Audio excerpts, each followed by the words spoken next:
All right, so it is the final half hour of the show until we go added time, of course. And it is time to bring in our friend. We'll find out what cup of coffee Nico Moreno is on from Pulso Sports and Sounder at Heart. We bring him in as we've gone from Lima, Peru to Seattle, Washington, and find out what's going on with the man wearing the Wazoo lid on the morning. How are you, my friend? Hey, what's going on, John? SDH family. We are here. It is Thursday. This is cup number 2. I am ready to go.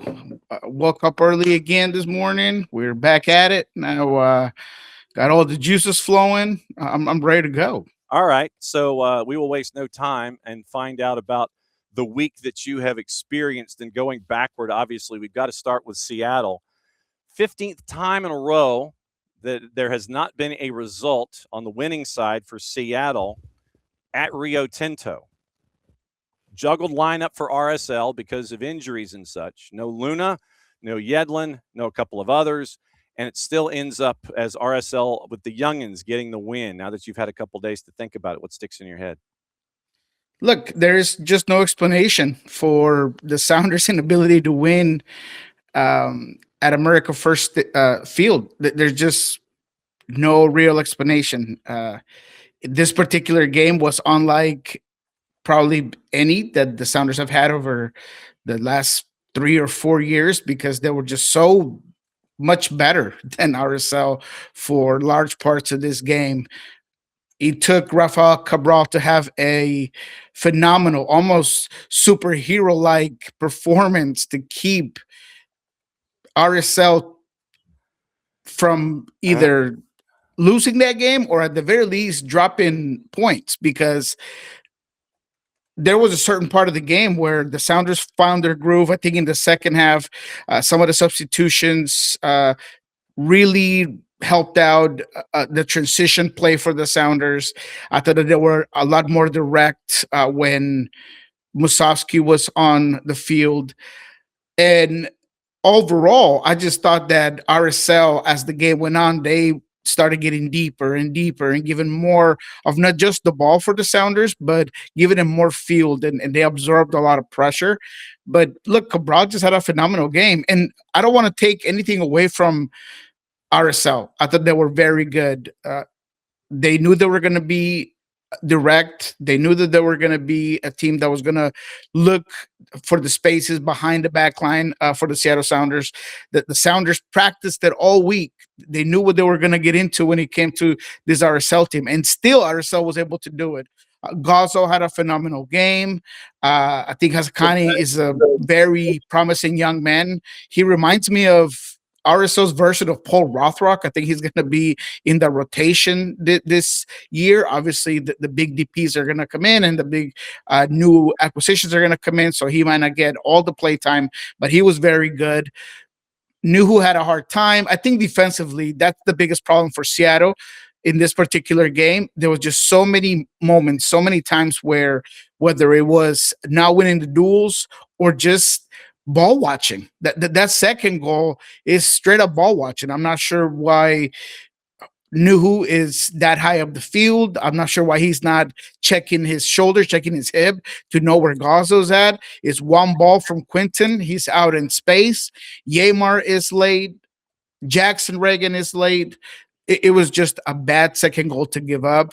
But again, credit to RSL for putting a really good lineup together. Also for those young kids, that this might make RSL a contender in the West. I think that if you look at what Sanabria was able to do as a new guy coming in, and their new number 9, whose name I'm going to butcher, so I won't say, but he came in the second half for about 20 minutes and he slips a ball through that ends up in a big save from Andrew Thomas, and then he gets an opportunity late in the game to put a ball away, and it's also saved by Andrew Thomas.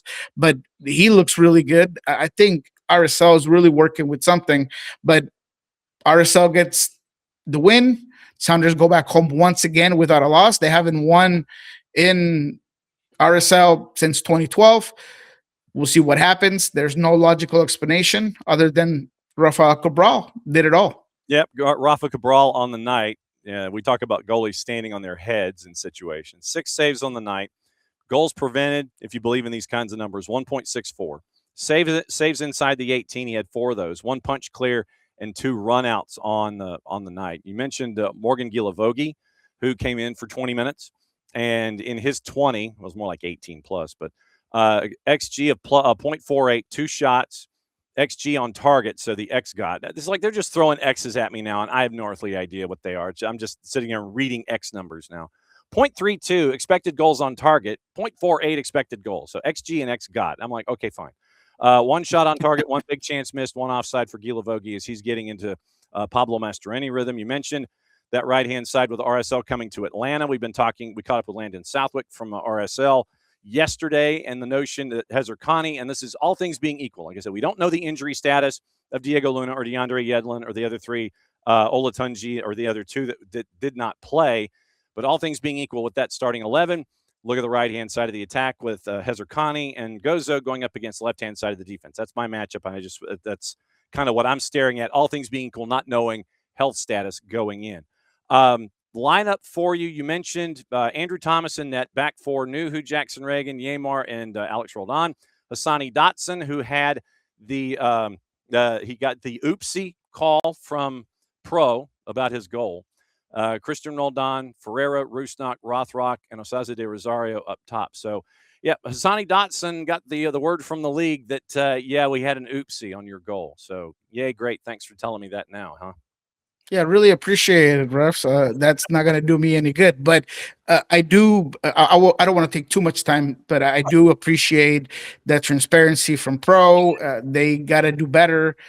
We talked enough about re-refereeing. You could definitely hear that that's the case from the audio, and they definitely got it wrong. But that's all right. Unfortunately for Hassani, he didn't have a great game against RSL. I was surprised that Brian was a little more complimentary than I thought. Maybe he's just trying to protect him. He's young. He's new to the system. He's new to the team.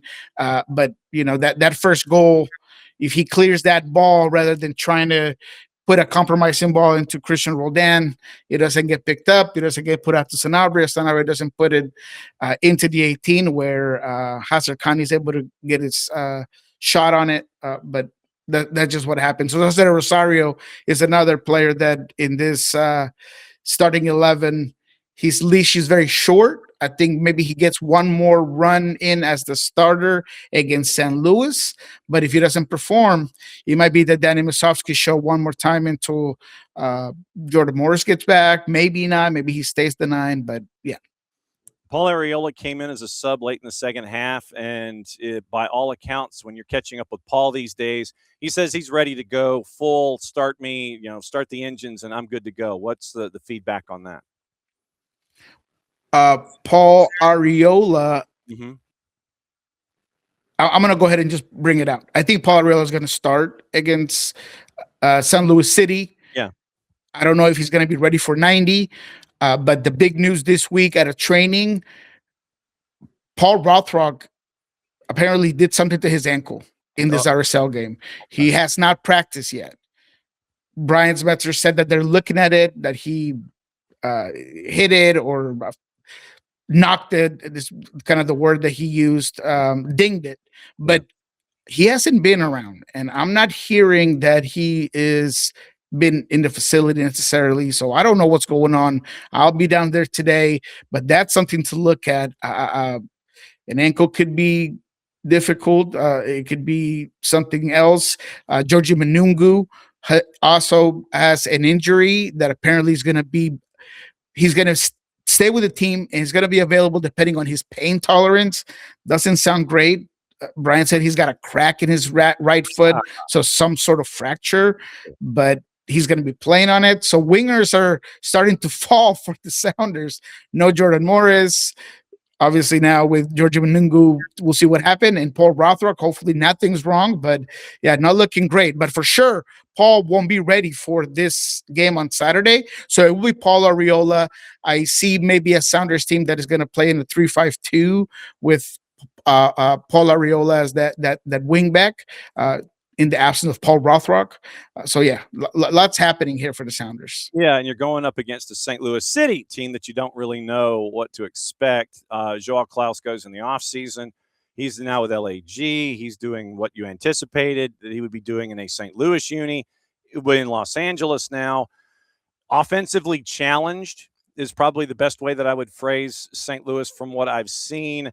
They're trying to make the home matches they're difficult for opposition. What kind of matchup are you anticipating with this one so far?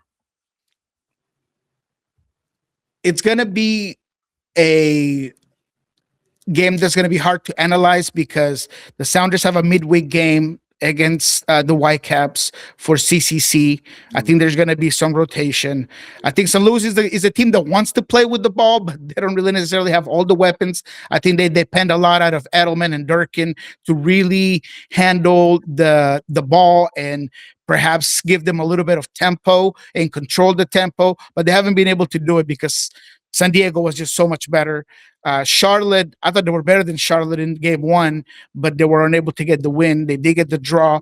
But they're a decent team. We'll see what happens with Sergio Cordova. Can he play? I don't know if his paperwork will get through. I don't really know if he fits necessarily, but I mean, he's a guy that they're bringing in. I do think that a Betcher is more fit for the system, is that energizer bunny. He's going to push, he's going to pull, he's going to get in there. Maybe not as technical as other players, but, he is definitely that guy for that system. Hurdle continues to be the most talented player for that offense, but, can he get there? Can he be available for this game? We'll see. But St. Louis is a decent team. I like what they do with the ball. I like they had small moments against San Diego where they're switching the point of attack. They're finding themselves with some really good combinations in the final third, but maybe they just don't have that quality finisher to make them a little bit better. So to your point, that's probably what they're missing. Okay, so you mentioned rotation because of the Triple C in the midweek. And just to let everybody know, the subs in the matchup against RSL, you had KKR come in for 30, Kalani Kosi Rienzi. He came in for Yamar. Snyder Brunel came in for 30, replacing Jesus Ferreira. You mentioned Musovski and Osaze de Rosario. That was the triple change that happened with about 30 minutes to go. Ariola, we talked about him coming in for Hassani Dotson. Nikola Petkovic comes in for a cup of coffee for Rusnak. Would you anticipate, and I'm guessing you would anticipate more rotation in this match in St. Louis so you could be at as close to 100% in the matchup in the midweek against Vancouver in the Triple C, yeah? I think so. It's early in MLS season. MLS season can be very easy to finish strong on. And I know that Brian Smetzer has said that he wants to put a lot of his effort into MLS play. But I do think that with how things are working out, you're going to be able to rotate. You will get perhaps KKR playing on the right side instead of Alex Roldan. Maybe you rest him. He's had a lot of minutes. Maybe you don't see Jesus Ferreira in this one. He's another player that you might want to save for the midweek game. You might get to see more of Nikola Petrovic. You might get to see a little bit more out of all these players. I do think that Snyder Brunel would be the guy that it's ahead in the pecking order. He looked really good as one of the subs that you mentioned in that RSL game. He just understands what he needs to do in being one of those three midfielders in the inside when you're getting the width from the wing backs. Defensively, he was really good. He pushes the ball. He had a phenomenal shot inside the 18 with like a minute or two left of the game that, again, Cabral just had sticky glue in his gloves and just stops it immediately. But Brunel just finds the pockets very well. So I think that he will be one of those guys that might get a shot against St. Louis. But I do expect the rotation to be more for this particular game, and that you might get a stronger 11 for that midweek game against Vancouver Whitecaps. One shot on target in 32 plus minutes for Brunel. Passing on the afternoon or the evening, 14 of 15, 93%. Had one cross attempted in 11 for 11 passing in the offensive half for Seattle. I thought that was really interesting to break that down for Snyder Brunel. All right, let's take the tour. One game that we don't have to worry about because of Mother Nature, Revs in Houston. That one has been postponed until a further time when Mother Nature is not looking, and they can actually get this one done in Foxborough. Then you've got so obviously RSL coming to Atlanta, and RSL is a dog at a plus 220. I'm gonna go ahead and lead off with Atlanta since it's early in the day. It is Atlanta at a plus 110. RSL at a plus 220, and your draws a plus 270. What do you think? I think it's a hard game for Atlanta. Out of what we've seen so far, I mean, I watch Atlanta always with this high expectation, and I unfortunately come off disappointed. And it's not that they don't have the talent or that they don't have moments, but it's the lack of consistency over 90 minutes. There's sporadic moments where you see some of those offensive movements and you see some of what they can do. But I think RSL right now is a more structured team. A lot of these new acquisitions are going to be able to get on the field for them, and I think they're going to raise the level of play for RSL. So difficult game for Atlanta. I'm still taking the draw in this one. I do think that there will be enough there for Atlanta to hopefully be a lot better than they have been over the first two games and get that draw. All right. Also on the board, let's see. You got, and like I said, we'll just cliffhanger it. And if there's anything that you want to talk about, you just yell at me and start talking. You got the purple team at NYC, Messi and friends at DC United, Austin is at Charlotte, Fire is at Crew. We had Chris Doran, the play-by-play voice of Columbus Crew, on in hour number one. San Jose's at Philadelphia. You want to talk clash of styles? You've got San Jose going to Philly at a plus 350. Philadelphia, who is going to be down Oluwetu Olumakanya because of the red card he picked up, I guess, for Magic Words on last weekend. Yes. So you're not going to have Makanya at the back to help you out against San Jose. Timo Werner now in the lineup for San Jose, probably going to get more than the cup of coffee he did last time. Maybe he starts. I don't know. But Philly, I think so, favored at a minus 137 as San Jose comes to town at a plus 350. Well, let's start with the purple team because that one's interesting. I think that Orlando City, I don't know what happened in that second half, whether they just pissed off Lionel Messi in one end, and then I felt like Oscar Pereira, rather than continuing to push the envelope, I think he got a little bit conservative. And once Silvetti came onto the field, they really stretched out Orlando. They really pushed them back. Ojeda mentioned it after the game. I do think that there was an upgrade to what we saw in week one from Orlando. I like their offensive output. I really do. I think that there's something there. I thought that the Dorsey acquisition was low-key underrated, and he really worked out. Him and Ojeda had this beautiful passing sequence that leads to a Ojeda goal that, man, I just really like what I see from Orlando. New York City, they're just a little toothless. They just don't have that firepower up top. They just didn't really replace that 9 that they lost because of injury. So to me, Orlando City is going to get the first win of their 2026 campaign in New York. And that might be interesting in the numbers. Well, what are the numbers on that one? Plus 300 for the purple. Wow. Ouch. Well, you know what? We're going to lock it down. We're not going to let the numbers scare us off. John, we're not. We're going to stick to Orlando City. And I think that there will be a clash of the way these two teams are set up. New York City has moments, and I like Nico, and I like Daryl Ojeda as well up top. And they have moments where I see where they're going with it. I just don't know if they have enough in line to beat Orlando. If you want to beat Orlando, I think you need to be better offensively, especially when they're cooking. So this is a herd team. This is a Oscar Pereira that I know he's a prideful guy. He does not want to start without 3 wins. So I'm going to take him this weekend. Now, the plus 300, I don't blame you. A draw, by the way, is a plus 290 if that makes you feel any better. So you can pretty much there you go. Get it either way, either with the draw or the outright win for the purple team. Nashville and Minnesota United at Geodis. It is an 8:40 Eastern time kick, so 5:40 for you. Minnesota's a plus 340. Draw is a plus 290, and Nashville is a minus 133 at home at Geodis. So that what's the draw? Plus 290. Well, I like that draw. I really do. Look, Nashville has been also a letdown, and I don't mean that like this is going to be Nashville throughout the whole season, but it just seems like things are still trying to coagulate, to just get together, to be a little bit more cohesive. Not seeing the Spinoza that we're used to seeing. He's not as instinctful as he typically is. I think he's trying to get used to the system. Mukhtar has had ups and down games. I think Nahar also hasn't been the Nahar of old.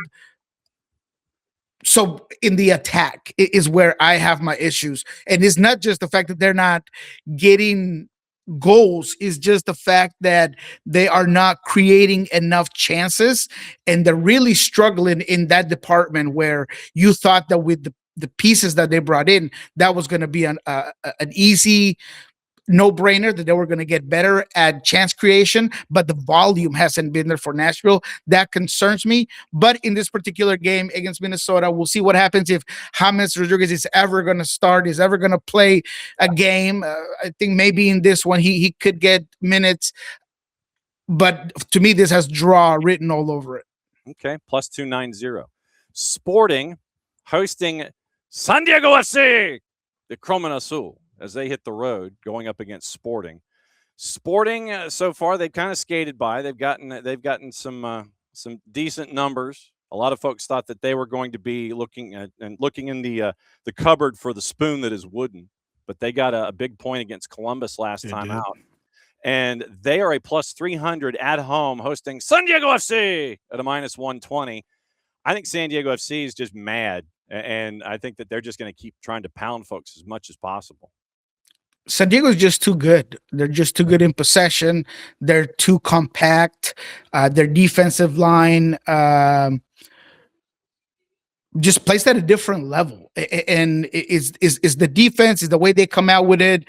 I think McVay has turned into this phenomenal center back that I don't know if anybody saw it coming, because he just bounced around. And I think that they have one of the most exciting, probably the best defensive prospect that I've seen in a long time in Dua. Mm-hmm. They control the tempo of the game because of that midfield. Valakri and Versakov do such a good job of keeping possession, moving it around, but then when they see that moment, they create penetration immediately with the distribution. Dreyer just seems to just know exactly where to be, how to be. He's going to assist when he needs to assist. He's going to score when he needs to score. They're just too good. And as much as I would like to give a fighting chance to a Sporting Kansas City team that did look decent against Columbus, I'll give them that. I just don't think that they can do it in this one. Just San Diego's too good. That's an easy win. You were not going to get the numbers on the juice boxes, but I wouldn't bet on Sporting Kansas City in this one. Yeah, plus 300 for Sporting, draws a plus 309, and El Palatero and San Diego FC are a minus 120. Seattle, by the way, plus 114 for Seattle on the road at St. Louis City. And they are the home team is a plus 210 for anybody interested in that one. I'm staying away from that one. Yeah, I ain't touching that one. LAG's at Colorado, and Colorado is favored at a plus 125. LAG is a plus 175 on the road at Colorado. I'm intrigued, but I'm not touching it. I am intrigued. I'm also not touching it. These two teams to me are a little bit of a question mark, or at least they can be a question mark in their performances, right? The 3-0 that they got against a Charlotte team that just seems to be stumbling and rumbling all start of their season. I mean, 3 goals in 15 minutes kind of puts the game away early. Mm-hmm. I will give LA Galaxy this, though.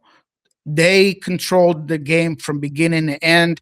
They created a whole bunch of chances. I love the overlapping that they're doing on the outside. I love what I'm seeing from Gabriel Peck.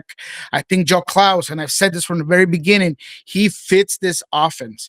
And the stealth bomber, as I call him, he's going to disappear and appear in front of you, whether it's in pressure, as he did in that third goal, or he's going to disappear and appear in the box, as he did on his goal, on the first goal that he got. I just love what I'm seeing in terms of that attacking end. Now, the LA Galaxy defensively, I still want to see them face better opposition. I think that they've had it a little bit easier to start off the year. So that could maybe change against Colorado, that they did give it to the Timbers pretty well. They found their groove. They really put the Timbers under duress. So that one I'm not touching. If anything, I'd probably go with a draw, but I'm not messing with that game. FCD is a massive underdog going out to BMO to take on LAFC. They're a plus 700 going to LAFC. LAFC, by the way, is a minus 278 in the composite. It might not be enough. No, I know. Portland hosting Vancouver. Vancouver's an even money plus 100 on the road at Portland.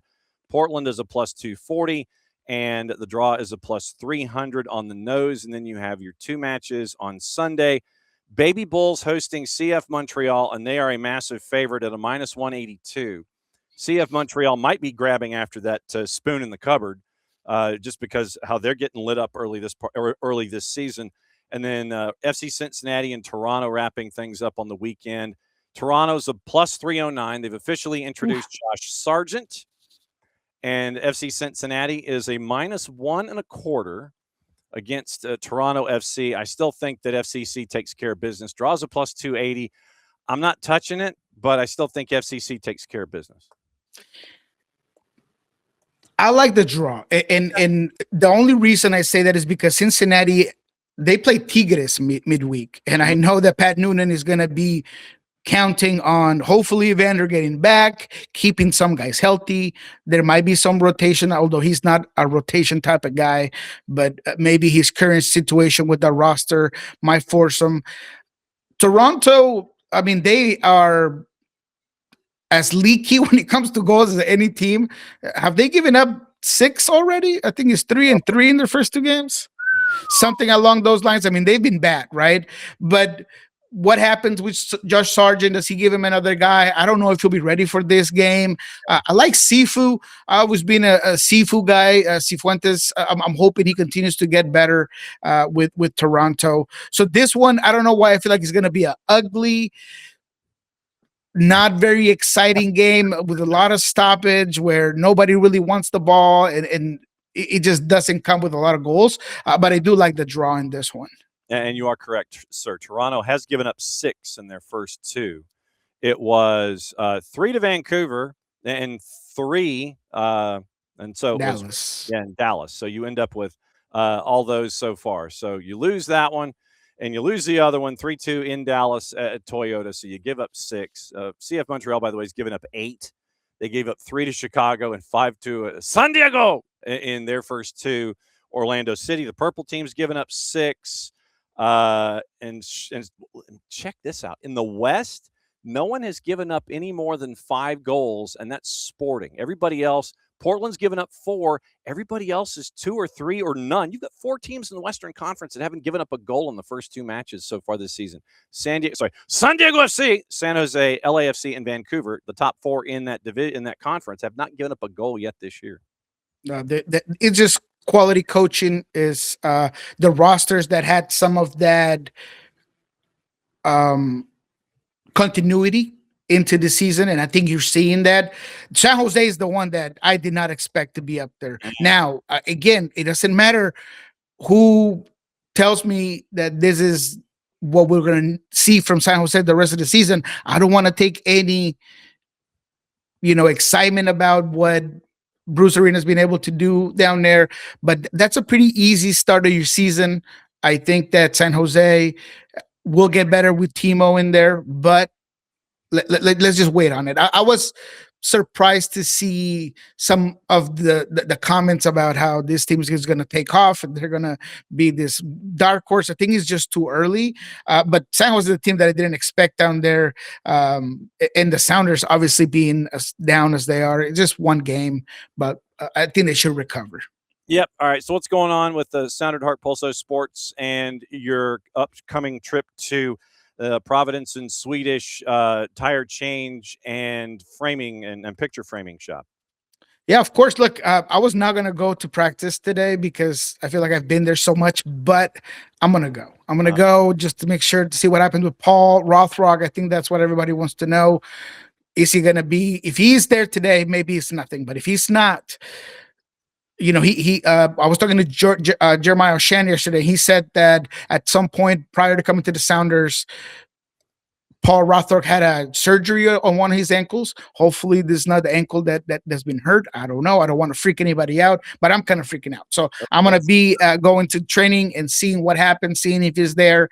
When it comes to what's ahead in our lineups is Friday. You do not want to miss what we learned this week with Jeremiah Oshan. We're going to break down. We're going to take a deep dive into St. Louis, what they could expect, what the rotation could look like, who are the players that might or might not start this game.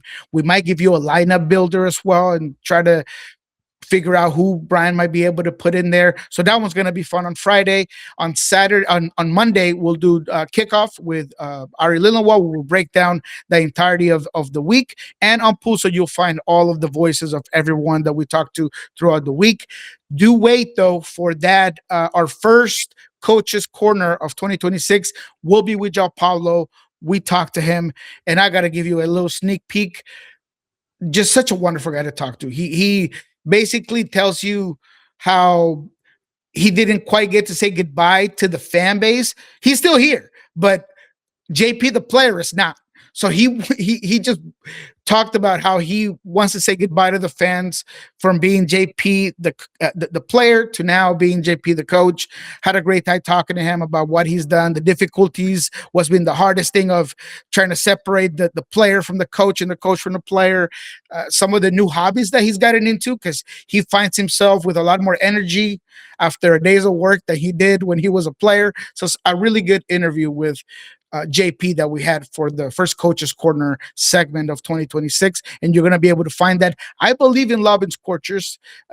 Obviously, there's a venture there between Sandra Hart and Love and Scorchers. So check that out. Wait for that. That's going to be a good one. And out of the blocks, Paulo Nagamura and JP 2-2 after 90 minutes against LAFC out at Starfire this past week. And then LAFC wins 4-1 in PKs to get the extra point, which to me is kind of silly. But that's what MLS Next Pro wanted to do when it came to try to find out extra points.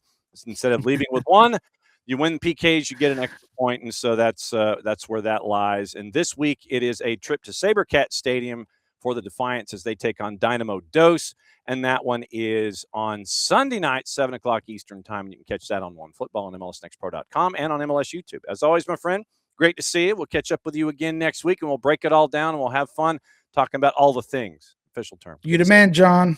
Appreciate you.